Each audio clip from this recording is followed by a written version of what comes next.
Hey guys, how's it going? This is Mike from M&R Automotive.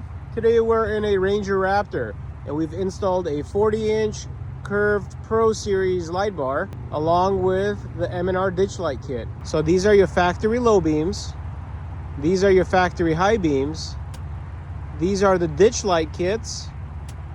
And this is the 40-inch Pro Series light bar. Take a look at all that light. Turn off the light bar. The light bar fills in the center where the ditch lights are aimed at the sides. Turn off the ditch lights. Turn them back on. Turn off the ditch lights. Let's see the low beams. Light bar off. Factory low beams. Oh wow, it looks very dim. Let's do high beam. Light bar. And ditch light kit. Wow, what an amazing product. You guys are absolutely going to love it. If only I remember to save the voltage.